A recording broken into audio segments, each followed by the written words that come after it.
తాపి ధర్మారావు చైతన్యం 9th class second lesson చైతన్యం రచయిత తాపి ధర్మారావు. కవి పరిచయం.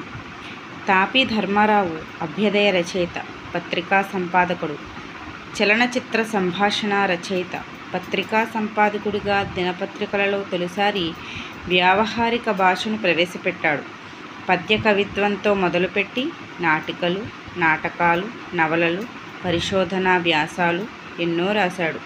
శుభోదకమైన జనరంజక శైలిలో రచనలు చేశాడు. పాతపాళి, కొత్తపాళి, దేవాలయాల మీద బూతుబొమ్మలెందుకు, పెళ్ళి దాని పుట్టు పూర్వోత్తరాలు, రాళ్ళు రప్పలు, ఇనుప కచ్చడాలు, సాహితీ మర్మరాలు మొదలైనవి ఆయన రచనలు.